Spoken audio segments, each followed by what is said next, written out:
Dans cette courte vidéo, je vais vous donner une astuce radicale pour en finir avec les cambrioleurs qui agissent très rapidement et disparaissent avant l'arrivée de la police. Certains particuliers, comme ici dans la banlieue de Mulhouse, pensent avoir trouvé la solution. Jérôme, qui préfère rester discret, a déjà eu affaire à des cambrioleurs. Ce matin, Jérôme a décidé de s'équiper du dernier cri en matière de sécurité. Vous n'êtes pas sans savoir qu'aujourd'hui, malheureusement, les voleurs sont de plus en plus déterminés, sont de plus en plus rapides. Je pars du principe que face à un nouveau type de menace, J'avais pas... Mais t'es malade, toi, c'est ça passe sur Internet, je suis une... ça nécessite un nouveau type de riposte. C'est une barrière d'ondes sonores qui permet de propulser un son et des ondes spécifiques qui vont frapper le système nerveux de l'intrus et engendrer un acte réflexe de prendre la fuite.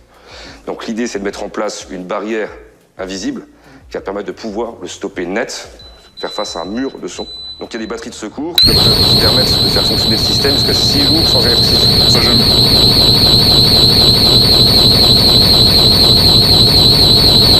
Un haut-parleur qui propulse un son strident à 130 décibels. L'appareil, non réglementé en France, peut donc être utilisé à l'intérieur d'une maison. J'ai fait un sursaut, je m'attendais pas à cette puissance, quoi. Ça nous donne vraiment l'envie de sortir, quoi, Claude. Mais c'est insupportable. On sent que ça fait ça dans les oreilles, quoi. On sent que ça fait ça. Il s'agit du canon à son anti-intrusion. Qu'est-ce que le canon à son? Il s'agit d'une technologie d'origine militaire qui a été développée en 1944 par les Allemands pour pouvoir développer une arme de torture acoustique censée faire parler les détenus.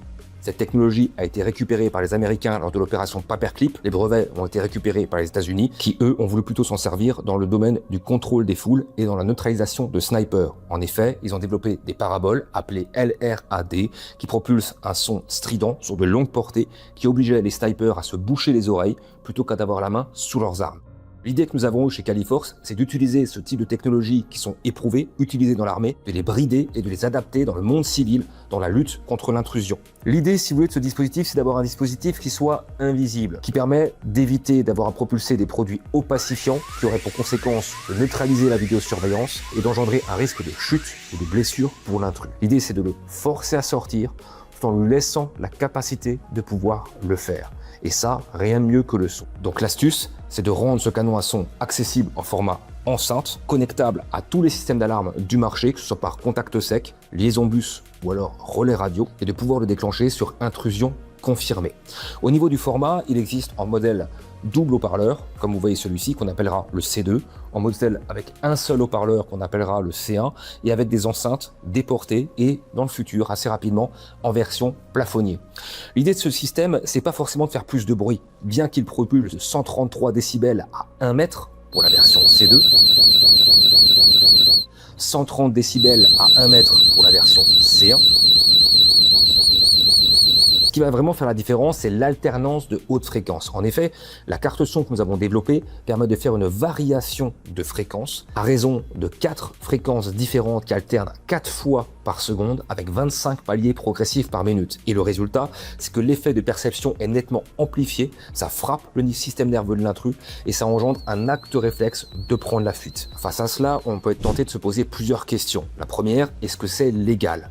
La réponse est oui. Toutefois, je distinguerai deux choses, la légalité et les normes. Sur la légalité, il n'existe pas aujourd'hui de législation en France, ni même en Europe, sur les sirènes intérieures. Vous trouverez certains arrêtés préfectoraux qui vont limiter la puissance de sirènes extérieures pour éviter les nuisances de voisinage, mais en France, il n'existe pas de législation sur la sirène intérieure, ce qui ne veut pas dire qu'on peut faire n'importe quoi.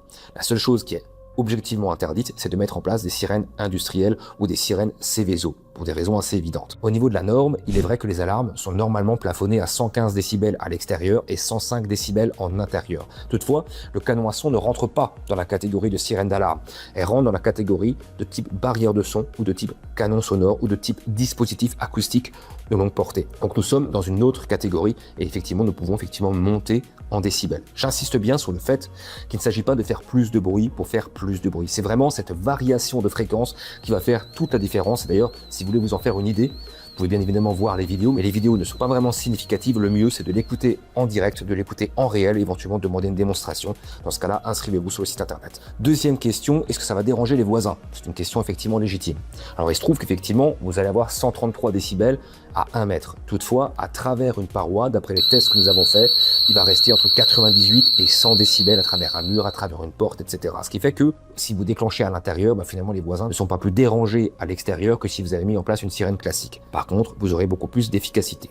Au niveau de la maintenance, comme je dis souvent, vous allez avoir autant de maintenance sur ce dispositif que vous en auriez sur votre chaîne IFI que vous avez acheté lorsque vous étiez enfant. C'est-à-dire, finalement, changer les batteries une fois tous les 5 ans et c'est tout. Dernière question, et pas des moindres, est-ce que ce type de dispositif peut être dangereux pour des salariés? La réponse est oui, bien évidemment, si c'est mal utilisé.